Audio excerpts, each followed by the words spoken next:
Hey everyone, Tony here. Welcome to another episode of The Cusp. Today, our episode is a bit different. With Canada Day coming up on July 1st, we wanted to talk about what Canada means to the three of us. We ended up discussing what makes Canada unique, what experiences have made us feel Canadian, and what feeling Canadian is even supposed to mean. We also had a conversation about the work that Canada needs to do. In particular, we talked about the parts of Canadian history that many of us may not have learned about in school. Diversity in Canadian media, Jagmeet Singh's remarks in the House of Commons, and the debate over the removal of statues going on across America and how that debate could inform Canada's experience. Some personal context about our lived experiences. Tom is a first-generation Nigerian immigrant. Ankur is Nepalese Canadian and came here when he was young. And I am an Indo-Canadian born in Canada. As always, these are our personal views, and if you want to weigh in, let us know on any of our social media platforms. Thanks again for listening.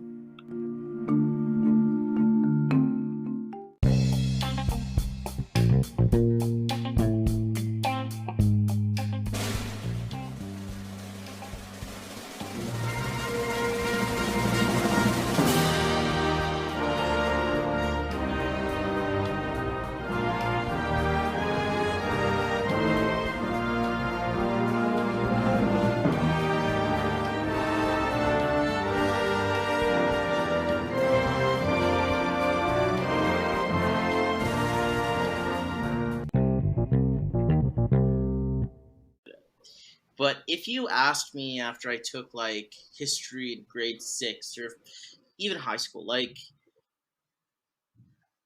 I think my answer would be different to the answer I have now. Mm-hmm. Because I think when you grow up in Canada, you're taught a very different Canadian history than I think the one we're learning about now. And just a quick example, the way I would define Canada when I was younger was look, we're hockey playing, we're super polite, we're more liberal than the States, we're not as racist, we have a better universal, public care system. We open doors for each other and say sorry. We're peacekeepers around the world. Mm-hmm. And I look kind of at a lot of those descriptions of Canada. And I guess the way I'm looking at it now is that they were baked in this Canadian exceptionalism sauce that I think Mm-hmm. maybe prevented us from seeing the issues that were happening, in our country growing up. So uh, I didn't hear about nearly enough about Indigenous history in Canada when I was growing up. Like the way it was talked about was yeah, we were such a great country. The slaves ran here. They ran away from America. They came here, and then oh yeah, some bad stuff happened to Indigenous people. But fast forward, charter, and we're good to go. That's Mm-hmm. kind of the impression I got. And I also don't. It's funny, even though maybe there's some level of otherness here because even while I was growing up, I didn't play hockey growing up, or winter sports. I had an immigrant parent that couldn't teach me how to skate. And I still would view hockey and winter sports as a defining Canadian characteristic. Mm-hmm. Or even while I was experiencing racism as a kid, I still thought, oh yeah, Canada isn't racist. If it's racist, everywhere else must be much worse. So this must not be real racism, right? I mean, I Mm-hmm. think that's kind of, it's not brainwashing, but maybe it is. It's just a lot of positive propaganda. And don't get me wrong, I love Canada. I think it's filled with opportunity. It's a great country. We set some very high ideals for ourselves, and I think the vast majority of Canadians try to live up to those ideals. Uh, I just think talking and engaging with Canadian problems is kind of absent, at least when you're growing up here. Yeah. And I Yeah, I think, would agree. I would agree with that. yeah, go Sorry, ahead. Tom, do you want to jump in? No, you go Okay. ahead. I would agree with that. Like a couple things. One, I totally relate to the immigrants not really teaching you how to skate and you kind of feeling disconnected from hockey culture. Like it was really funny because everyone was like, "Oh yeah, Canada just loves hockey. Yeah, Canadians are like hockey loving people." And I'm like, none of my friends like hockey. Like my lived experience was very like distinct from what was this quote unquote stereotypical Canadian experience. Yeah. And so I thought that was really interesting. Also, I also think that's also a product of like immigrant communities, the sports that they usually gravitate towards. At least what I saw was like soccer, basketball, sports that required less of a upfront monetary investment as opposed to something like hockey where you had all the equipment to buy and stuff like that. The point about Canadian exceptionalism is really interesting as well. And I think one of the things that you talked about that's super true, and I think it's not just true for Canada, but true for any country that's like bordering on a larger country, is just a sense of comparison, like comparative superiority or comparative inferiority. And so I think of like we always compare ourselves to the States, but I'm sure people in like New Zealand will always compare themselves to Australia. People like I'm from Nepal, and we're always comparing ourselves to our two neighbors, China and India, right? Because they're much larger countries, so we're like always compared against that. And so it is unique to Has an Canada in certain inferiority ways, but complex. also I feel like it's pretty I don't know. I wouldn't know if it's inferiority complex. I just feel like it's a pattern of always comparing as opposed to analyzing one's problems in of themselves, right? I do think there is an element though of when we're like a middle power country and we're bordering the United States, right? And I think that inherently is going to have a significant impact on the way we operate, the way we govern, the way we talk about ourselves, right? So Mm-hmm. we have a more protectionist media to make sure Canadian media can kind of rise. Um, uh, I I don't know if it's I wouldn't characterize it as an inferiority complex though, or a superiority complex, because I do think that it's starting to change. You have to keep in mind like we're a fairly young country. Mm-hmm. Um, Yeah, so I think on the Canadian exceptionalism part, I think it's done. I think it's done the country a little bit of an injustice in the fact that people have ignored issues they shouldn't have been ignoring because they thought that Canada was exceptional, right? So, like a good example is the Black Lives Matter movement. Tony, you mentioned earlier that people thought, slaves ran away from the States to go to Canada because Canada was kind of this mm, promised land. However, that wasn't true for like all of Canada, right? So in Alberta, the west yeah, side of Canada, for example, there was a pretty decent migration of Black people to the western part of Canada until until the majority group kind of didn't like it anymore. There was actually posts in the paper saying no more N words allowed in Canada. Like go back from where you came from. There was Mm-hmm. actually an active campaign to stop Black people from coming to the Western Canada by telling them that it's too cold, you will die here. There was that kind of active propaganda. Let's not even talk about Alberta and Saskatchewan's history with the KKK and how the KKK was a pretty dominant force in those provinces in the 1930s.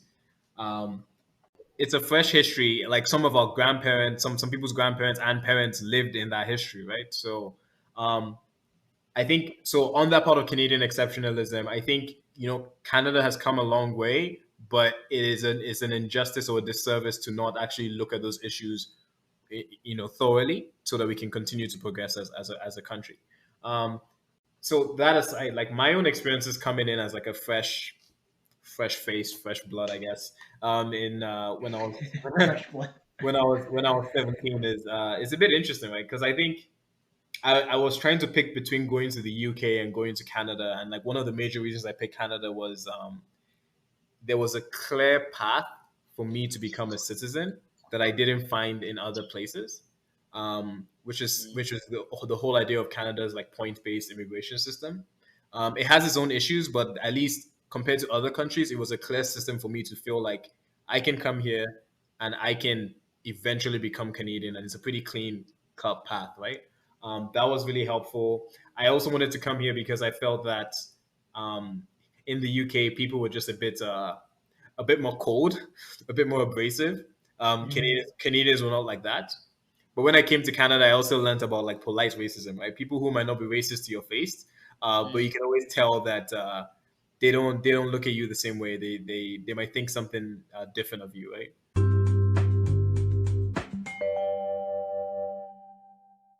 I guess I kind of have a question on this because from your perspective when you were living abroad, what do you think Canada's international PR is like? Do you think Yeah. it's sanitized? Because I think an issue I've had is I don't think people abroad hear about Canada's issues with Indigenous people Oh, or know absolutely, that No. it's a multicultural country. I think absolutely. they just see it as a generally monolithic, prosperous nation that doesn't have these issues. Yeah, literally bad stereotypes of like igloos, maple syrup, and moose and nice people. Like I can't remember anything more nuanced about anybody's description of Canada.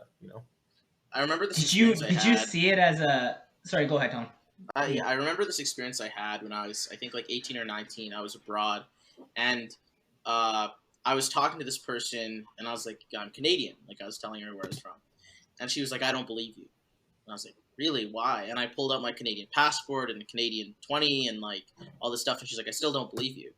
And I was like, "Why?" She's like, "A Canadian doesn't look like you. I've like never Ooh, seen a Canadian that looks like you." ooh. Tony, I And had that exact same experience. Keep going, but I had that same. yeah, and I think like first of all, problematic.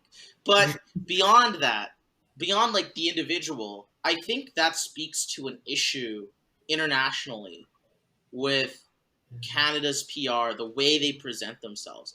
We are a multicultural nation. We have a lot of minorities. We have a lot of Indigenous people. Indigenous culture should definitely be present in the way we express ourselves internationally because they're Canada's first people. Yeah. Um, Canada's like when I first came to Canada, which was about 7 years ago, it was really just those stereotypes of it being nice and polite and all that kind of stuff. But in recent times, though, people have looked to Canada as like this last beacon of Western liberal values and like an open country, especially when Donald Trump started his whole campaign of banning Muslims and banning all sorts of folks from coming to the States. Like Canada actually took an active effort to become that new country where international students want to go to, new immigrants want to go to. So it is starting to have a little bit of a bigger presence on the international stage.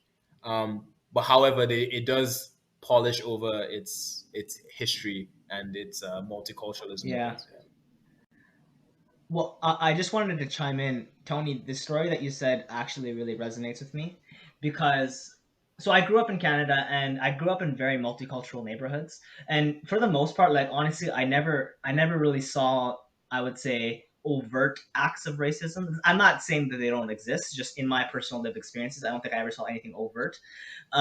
The only time I've ever seen it actually where I really got it was, yeah, I'm pretty lucky in that regard, but the only time I've ever seen it where I really got it was when I traveled. Like I remember going to Hong Kong and I was in the Hong Kong airport and we're leaving the area, like I guess to go into like the general terminal area, and I'm about to head outside and there's me and a whole bunch of people of East Asian descent in front of me, and I'm walking and then the security guard is like, "Stop! Where are you from?" And I'm like, "Canada." And he starts laughing and he's like, "You're not from Canada. Get out of here. Show me your passport." So I show him my Canadian passport, and my mm, bag has a huge Canadian flag on it too. Like I'm like everything like is just like Canadian memorabilia. And he's like, he looks shocked. He's like looking at me. He's looking at the thing. It's like, all right, well, like let's put it through the security thing.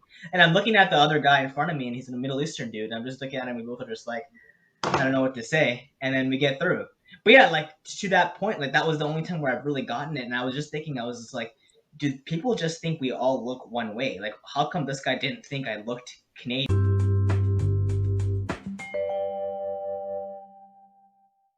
I think the first time I really felt the Canadianness in me was when I went with my parents to India. Um, because and I suppose part of that is like all the parts of my identity that were drawn from in my Indian ethnicity, I didn't see them going to school. They never told me that part of you is also Canadian, right? That no, that part of me was different. It was other. But when I was in India, like they only looked at me as a Canadian. They're like, you're not Indian at all, man. Like you're so Canadian. Yeah. Right? So Yeah. I think there is a little bit of a disconnect there. Yeah. It's weird. Like, I also felt the most Canadian when I traveled because I realized what I missed about Canada. You know what I mean? It's just like little things. You're like, I missed this, or like you're like reminded either rudely, like by the security guard, or sometimes nicely. Like I was with some people in Australia. They're like, oh, I love your accent, or like you're so polite, and I'm like, oh, I have an accent, or like, oh, we're very polite. I didn't like it's a stereotype, but you don't realize it until people kind of like tell you that aren't in Canada, right? So what parts of you did they identify as Canadian? Because like for me, it wasn't just like, oh, this guy doesn't like taking bucket baths. Oh, look at him, he's coughing.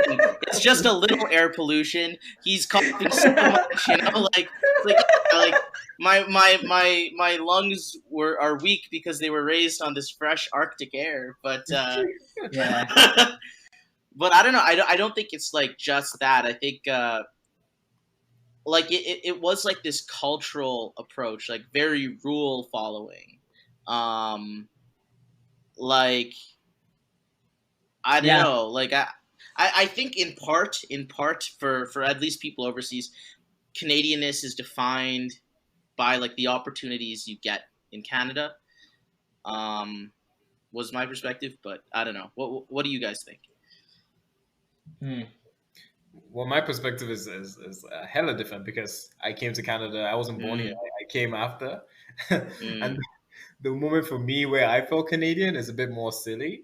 But the moment for me where I felt Canadian was finally knowing what a double double meant in Tim Hortons, because because I know it might sound crazy to you guys, but it took me a while to figure this out because everybody in front of Yeah. me orders a double double. I look at the menu and it's not there. It's not written Yeah. anywhere.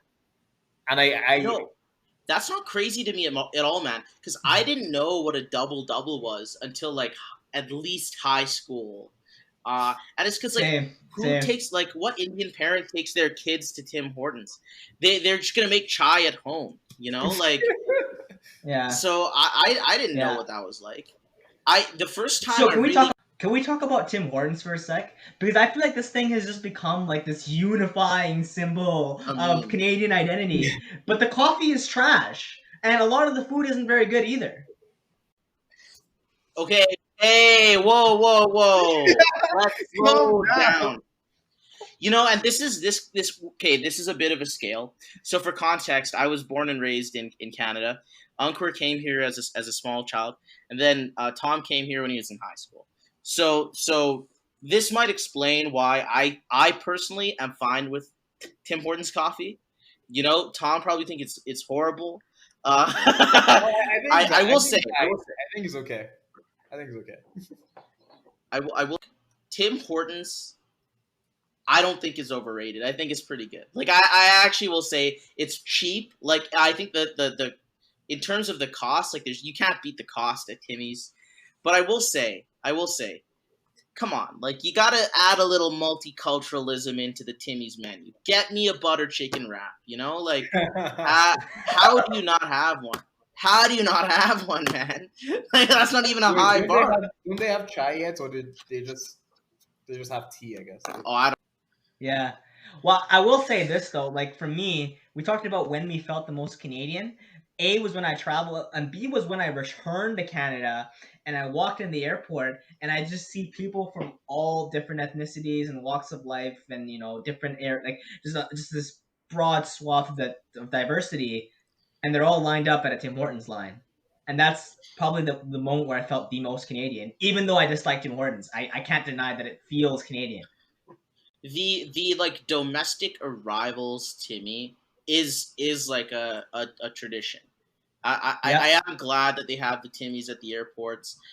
I will say I'm starting to, now that you're describing it like this, going back to the middle power thing. I wonder if Tim Hortons is the equivalent to us that like Jollibee's is to Filipinos. Like I bet there's like 3 Filipino people talking right now. One of them's like, Jollibee's is actually kind of trash, and like the other 2 were like, I like the coffee, I like the coffee. Like, well, I think that's a very fair comparison, Tony. Tim Hortons is the is the Yeah. quality of Canada. There's a second moment though where I felt really Canadian, which is a bit more, which is different. So when I went to high school, I joined some of the like AAA hockey games that were going on. So I watched a few of those, and for the life of me, like I thought watching hockey was hard on ESPN, but watching it in real life was even harder. Like I couldn't follow the puck at all. I had no idea where it was. It was just a bunch of people skating around the place, and I just didn't get the game at all.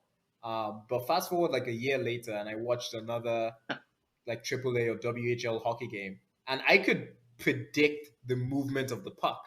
It was like I had awakened a shine in my eye, and I knew exactly where the puck was going to go next. I finally understood the game, right? That was a proud moment for me too.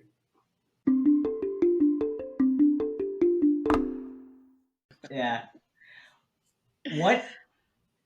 What do you guys think? Like, we talked about some of the things. Like, we talked about how when we felt Canadian. We talked about some of the things that we were like disappointed about with Canadian history.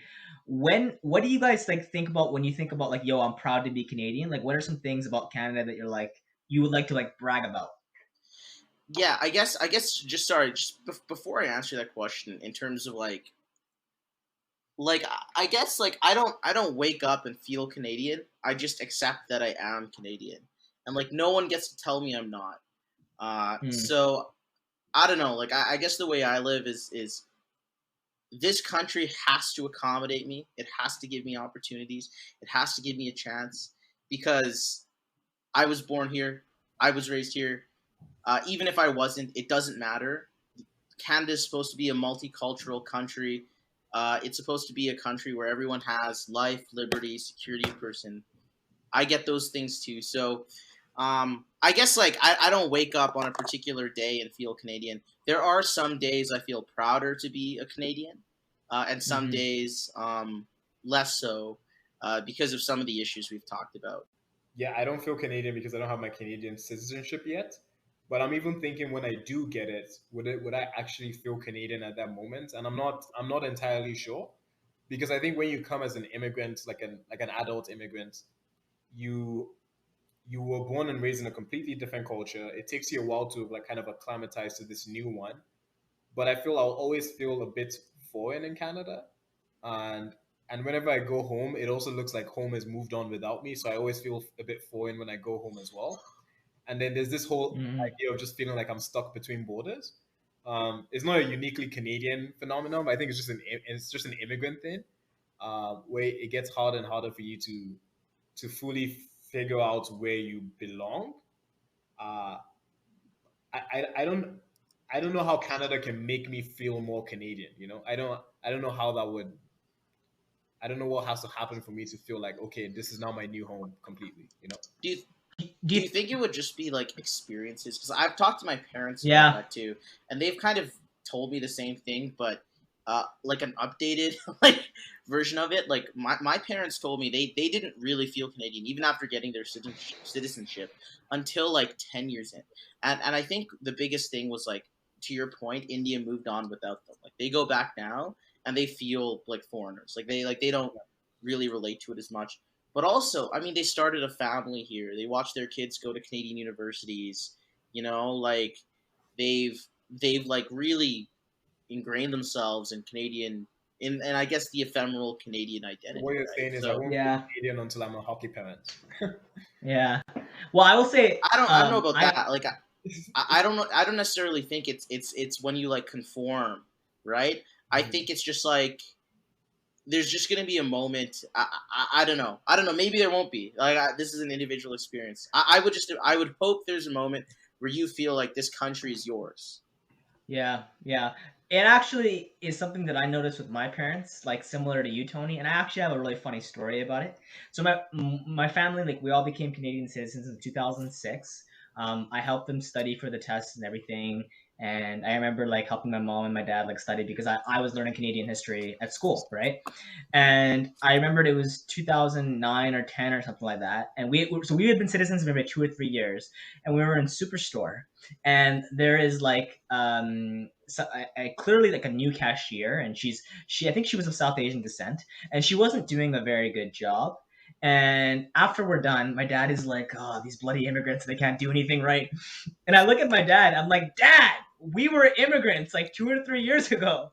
And then he's like, "Oh yeah, right." And then I'm like, I called him out, like and we were like, I always tease him about it now, and he was just like, "Yeah, I know, it was just like a spur of the moment thing, right?"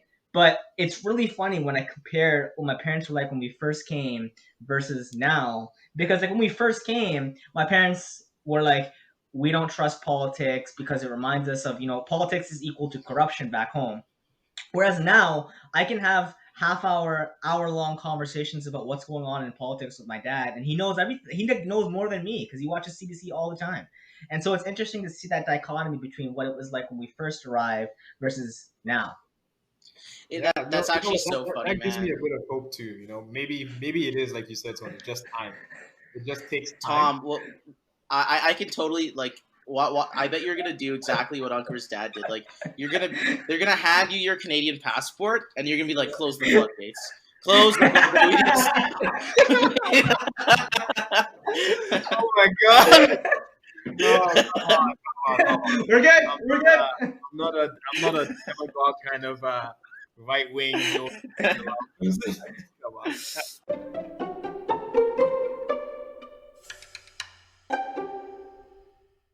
So I guess like on that point, like we're talking about kind of how Canada's identity has evolved, like what it means to be Canadian.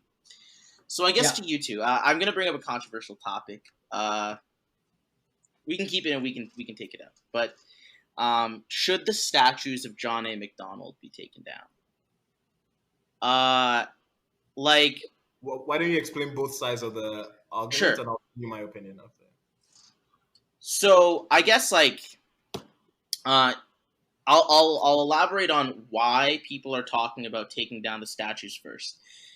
John A. Macdonald, while he's a seminal part of Canadian history, I suppose it's one of our founding fathers, was governing Canada at a time when it was racist, when it was, I suppose it still is, but he was central to creating a lot of the foundations of racism that we have today.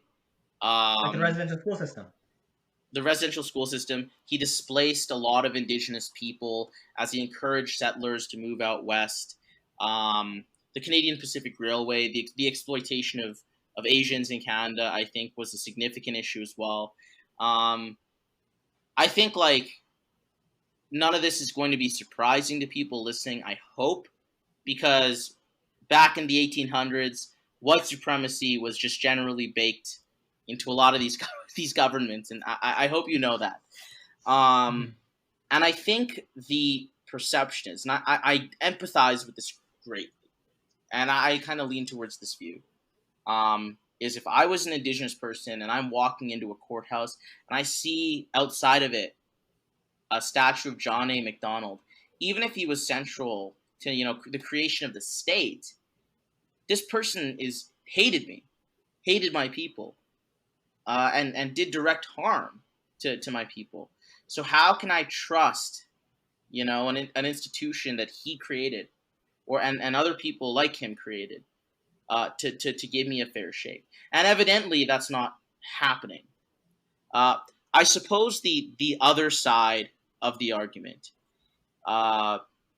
is that John A. Macdonald's defining characteristic to a lot of people wasn't the racism. His defining characteristic was creating and governing the country as it got started. And this is the argument of like, you can take down Confederate statues, but are you going to take down statues of Thomas Jefferson and George Washington, right? Who were also slave owners.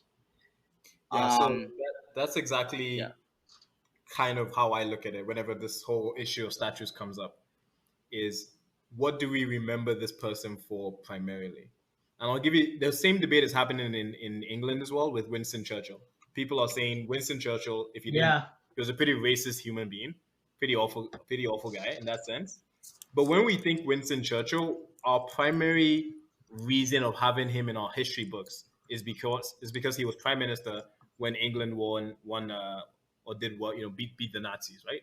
So if that's the primary reason we remember him and give him like memorabilia and put statues for him, I think we have to accept that people in history are also are flawed characters, right? They have some flaws with them. But if that's not the primary thing we're celebrating with them for, if that's not the primary reason we've, put up a statue of them, I don't think we need to take them down. But now the John A. McDonald one is a bit interesting, right? Because depending on who you ask, the primary reason you remember him is either he was governor of Canada or he's the person who set up residential schools. So that's a bit of a tougher one, right? How do Yeah. we? It means something different to different people, right? Yeah. Do we apply moral relativism? Are we just like this was the common view in this time period, therefore we're not going to punish people who also subscribe to said view? But then Now? isn't that an argument you can use for Confederate flags then, like Confederate For statues? slave, yeah. Yeah. Yeah. No, I'm just putting it like I personally the way that I think about it is like I feel like you don't need the statues out in like public squares. Why if you want to reserve the history, put it in a museum, right? So Put it in a history book. I would say there is a bit of a difference between John A. McDonald statues. That as far as I know, and I might be educated on this by one of our listeners, but Confederate statues, a lot of them were put up as Jim Crow rules descended on the South, like specifically to intimidate Black people, to be symbols of segregation. They weren't put up directly after the Civil War. They were only put up after this backlash to Reconstruction and racial equality entered into American life, and white supremacists funded these statues as symbols. John A. McDonald statues, I don't think, have that same history. I think they genuinely were put up to commemorate one of our founding fathers. Yeah, so to me, like if that was the primary reason we've put up a statue for him, by like what I said earlier, then there's no need to take it down. But there has to be an acknowledgement that this was a flawed human being that also did things that were not right? What about the I argument agree. that people are making about like the expanded plaques? Like updating the plaques and being like, hey, this was John A. McDonald. He's known for being the first prime minister. We should Yeah. also acknowledge, however, that he started the residential school system and contributed to the oppression of indigenous peoples in our country. Yeah, Absolutely do I'm it. fine with that. Totally. I And think plaques it, is the middle why ground. I think it's important not to throw it in a museum because let me ask you guys, when was the last time you went to a museum, right? Like there's some things we want in history that we want it to be open to the public, really, right? I know the museum is open to the public, but the public doesn't always go to like a dark room somewhere in the museum to read about this. So I think having it in a prominent place where people can learn, hey, this is a founding father who also, was not a perfect human being. I think it's important to keep that out in the public. Fair. That's actually a fair compromise. yeah, I will say, do you think this gets more complicated when you get into the intersections and you see someone? Let's to use a local example is Emily Murphy. She's a feminist icon in Canada. She's someone that challenged a lot of she led the suffrage movement in Alberta. She also was an avowed racist and was convinced that a ring of immigrants was going to corrupt the white race with drugs, and advocated for the Sterilization Act, right, and eugenics. So, I mean, she has a complicated history, but she was also fundamental to getting women the right to vote in this country. So, in Again, terms of the yeah, question is and why do we have a stat? Like, why do we set up any sort of memorabilia towards her? Is it to celebrate her supporting of euthanasia, or is it to celebrate her suffragist movement? Right. exactly. So, and again, like, do we? I personally think contextualizing the person she was is fine because I can go down and read the plaque. There's nothing about the other stuff. It's only about how she got women more rights in Canada. But you need to talk about the other stuff because I guarantee Indigenous women were not included in her vision of suffrage. So It's tough though because the question always becomes where do you draw the line, right? Because I can totally see people saying, look, if she was such a horrible person in so many ways, take her down. But if we apply that lens, we're going to take down every single human being statue there is because there's something, everyone was flawed in some way, right? And I bet, even if they make a statue of Tony, Tom, and Anka, 50 years from now, there'll be people who call these three guys out and say, they were not perfect in A, B, or C way, right? Hey man, I don't eat Beyond Meat, and I think that is going to be an ethically questionable view. in 50 Exactly, years. right? And we don't know, like, to be in all seriousness, we don't know, right? And I think we have to accept that people can be flawed. But again, what is the reason we're celebrating them? Is it for their flawed nature, or is it for the significant um, thing they did, action they took that changed history? Word. Yep. I also think, look, I think there are some scenarios where it's more one sided. Christopher Columbus didn't really contribute much to humanity, but did kill a lot of people. So we don't necessarily need to celebrate him. And And what we We're to also remember him for, he celebrating. didn't even actually do. He wasn't even the first person to like touch base in America, like North America. Like that's not. Man, he also thought he discovered India. That's why Yeah, we called them Indians for so long. You're in the wrong friggin' continent. he yeah, landed in Haiti, Christopher not in North America, not in America, USA right now. So Christopher Columbus was just like a Karen that got lost. Like,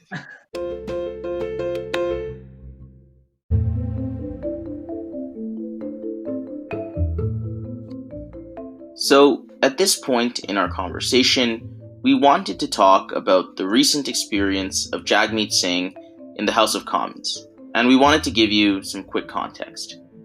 On June 17th, NDP leader Jagmeet Singh was expelled from the House of Commons after he refused to apologize for calling Bloc Québécois MP Alain Terrien a racist.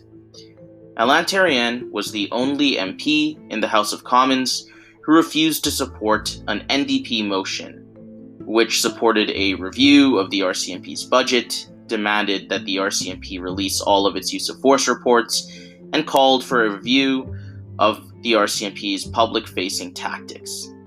Jagmeet Singh made the remarks after Alain Terrien used what Mr. Singh described as a dismissive gesture, after voting against the motion.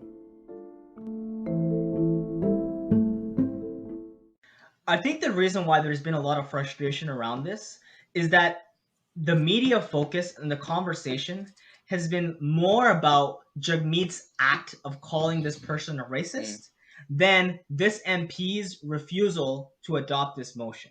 And I think that's what's been frustrating for me. so just to play devil's yeah. advocate here, what did we know what the MP said? What was his response to all of this escalation here? He was basically like, go ahead.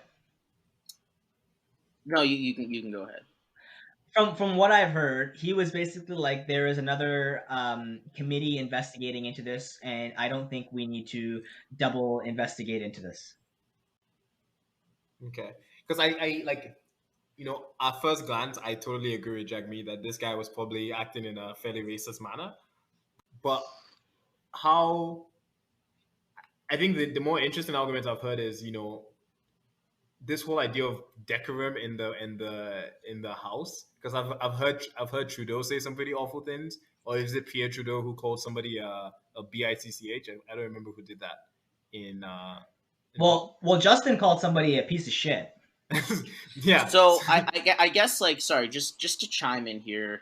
So I believe the reason Alan Terrien voted against the motion was because he believed in, like, his party stance, which is that the RCMP should conduct an internal review rather than there being an external review. So that's why he voted against it.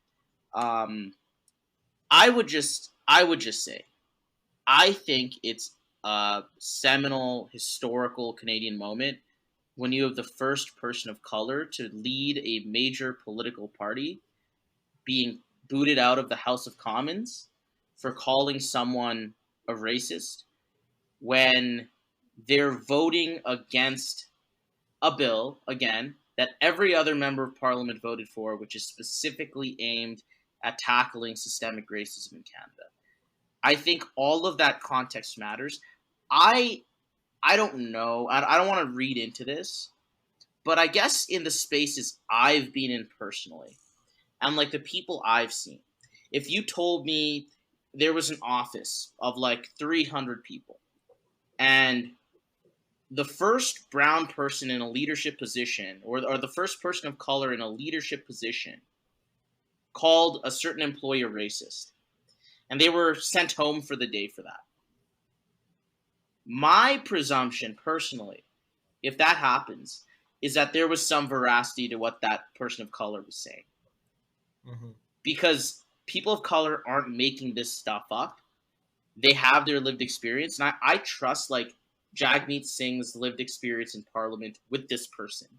And that he made that statement known. Like, it was a moment of anger. And to Ankur's point, I think a huge issue here is the double standard. You're allowed to call people pieces of shit. Here's a great example, and it goes to the whitewashing of history, right, that we've talked about in Canadian schools. Yeah. In 1971, on February 16th, Prime Minister Pierre Trudeau, during a question and answer period, apparently said the F word. So he called some we can bleep that stuff out.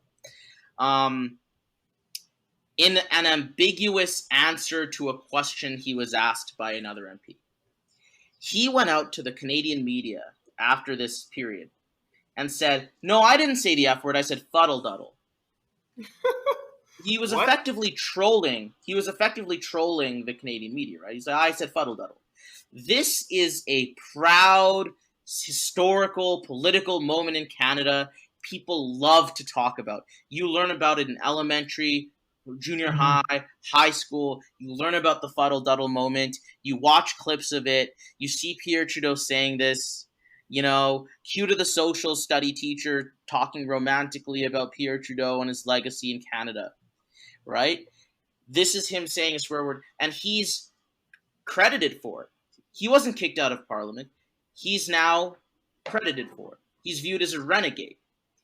When Jagmeet Singh does something I arguably, contextually, think is not nearly as bad as what Pierre Trudeau did or what Justin Trudeau did when he called that person a piece of shit, or what countless MPs have done when they've made incredulous claims, scandalous accusations, unfair characterizations during question and answer periods. He calls someone a racist and he's kicked out.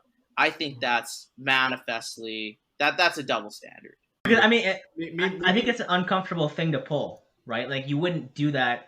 Like, nobody wants to do that. Like, it's not a comfortable conversation to have, right? Yeah, nobody will call someone a racist just for the sake of it, right? They must have felt some sort of pain, some sort of reason, right? So I agree. Maybe there is some back history between Jagmeet and this random MP backbencher that makes Jagmeet come to that conclusion, right?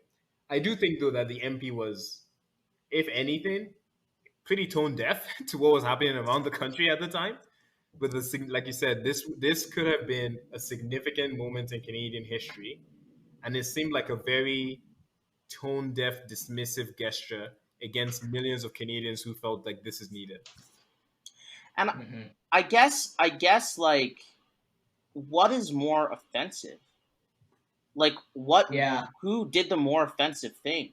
Like, is being called a racist more offensive, or is voting against something so incredibly important to marginalized people, and then looking at the only person of color to lead a political party in the House and making a dismissive gesture, is that more offensive?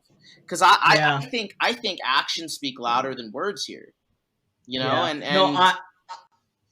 That's the biggest frustration for me.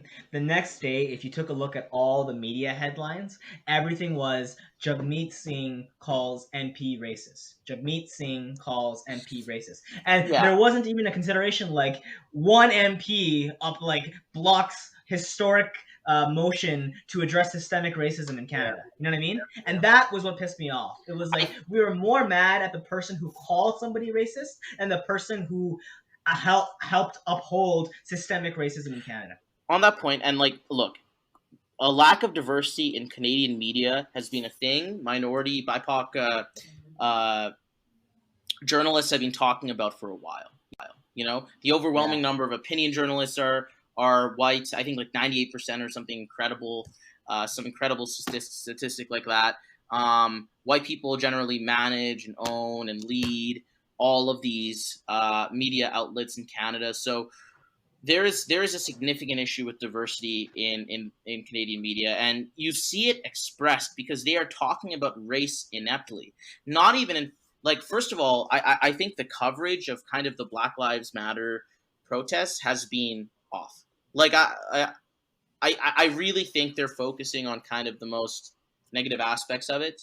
Personally, I went to a march last Friday, and I saw the way they reported about it, and it was just so far off. They downplay the number of people that went.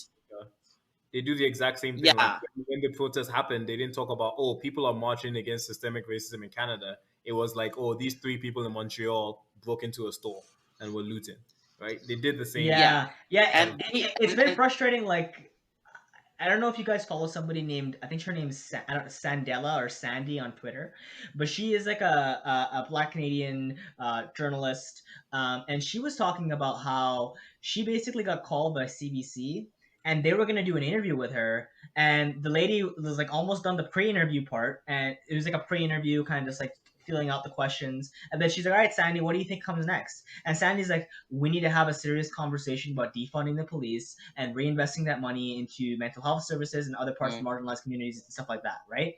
And the lady looks just like, sorry, did you say defund the police? Like, she looks absolutely shocked, and then after this she's like, yeah, sorry, we can't have you on. And she's like, somebody else came on. And it's something that's coming out a lot more now. I mean, this has been a long-standing issue. I mean, the Sikh community was talking about how the way they were talking about Jagmeet Singh in these articles, they would always point out his long beard and his turban. Like, they wouldn't treat him as just like an equal member of parliament or an equal party leader. I think, like, even now, to your point, all the headlines are Jagmeet Singh was booted out of parliament, Jagmeet Singh kicked out of parliament, acting like he did something out of turn. And he might have. You might disagree with us here. No one talked about this guy that voted no against the motion. A lot of people didn't even know his name. They only referred to him as a Bloc Québécois MP, which shields that person from the social consequences of their action. If he truly believes that vote was right, he should be calling them and saying, put my name in here. You know? Yeah. But that's not the case. He's being shielded now from the social consequences of that action. And I think that's very problematic.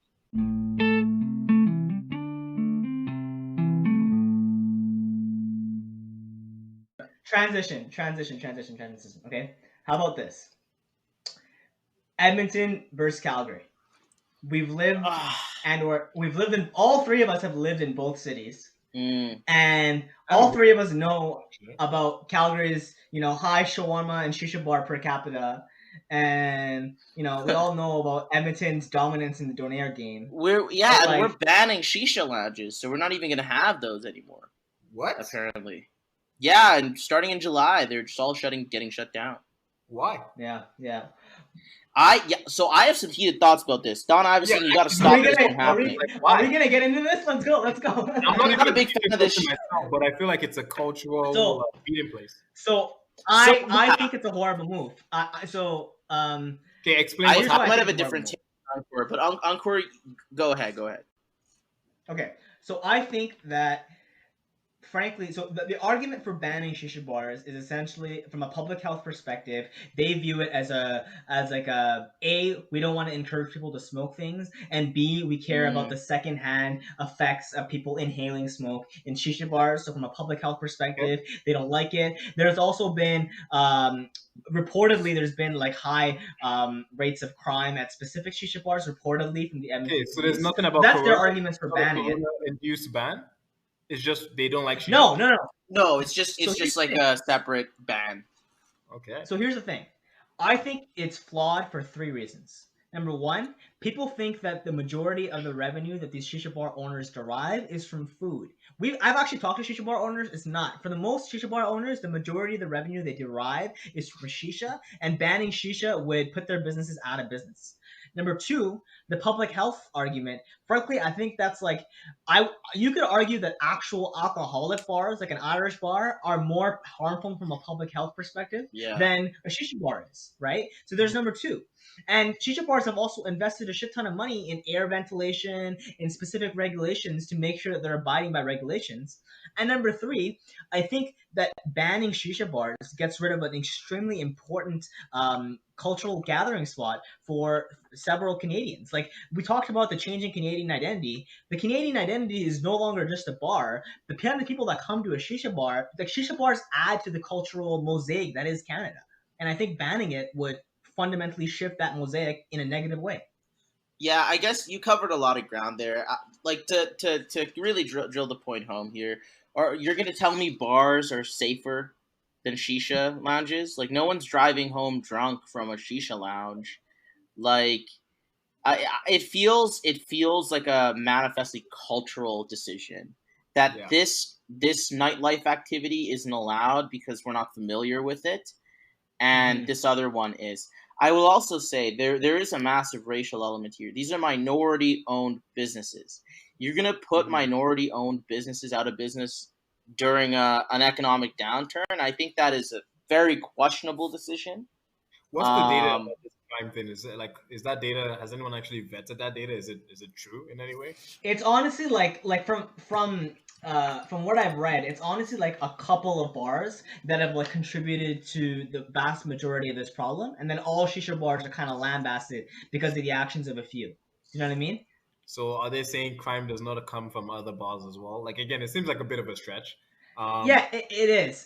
I think so too. I will also say I think this is kind of a scummy move on the part of the Edmonton municipal government, because in 2018 they passed a regulation ordering all shisha lounges to invest in top line ventilation systems, and now just 2 years later they're shutting them down completely. So these are people that went into debt and were hoping to pay off this debt. That's a really good point, Tony. And now you're just pulling the rug out from under them. I think it's uniquely Edmonton motion. Like what other cities in Canada are even talking about this? Toronto already banned it. Mississauga banned it. It's been a while. Or Mississauga's banned it for sure. I don't know if the city of Toronto is for sure banned it. I'm pretty sure they have as well, for a couple years at least. I'm pretty sure Vancouver banned it as well. And so like other municipalities have banned it. Edmonton wouldn't be the first one, but that doesn't mean it's the right move to make. Like for me, I feel like it's unfairly discriminatory against, like what Tony said, a culture that just isn't the culture that's in power. That's an interesting take. I don't even smoke shisha myself, but like again, the fact that it is really a cultural meeting spot for a lot of folks seems like it should have a benefit to society. I find it interesting though that Toronto, which is such a multicultural city, like 50% of people born in Toronto that live in Toronto were born outside of Canada, right? I find it hard to believe that.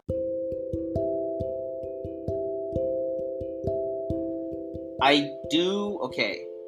I mean, we can keep it real. There are issues with shisha lounges, right?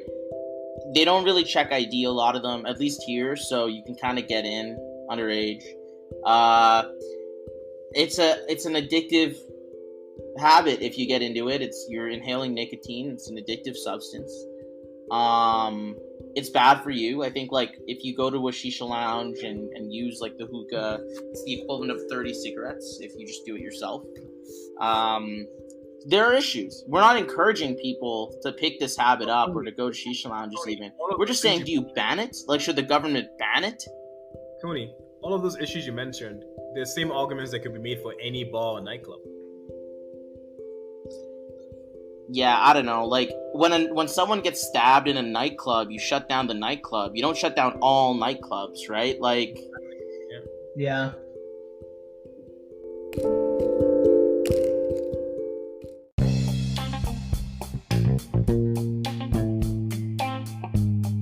That's all for today, everyone. Thanks a bunch for listening. We really appreciate it. If you're enjoying the pod, we'd love it if you could share this with your friends and let them know about the pod. We'd love for the pod to grow. We'd also love it if you're using Apple Pods, if you can go on there and give us a review. That's just a great way for us to get the podcast to be more popular on Apple's platform. And finally, if you're not already, you could follow us on all of our social platforms. We're available at The Cusp Pod on Facebook, Twitter, and Instagram. And we also have all the episodes up on YouTube. So if you prefer to listen on YouTube as well, you can do that as well. Cool. Thank you so much for listening again. Hopefully you're enjoying the pod. And yeah, you know what? Have a great week. Take care. Bye-bye.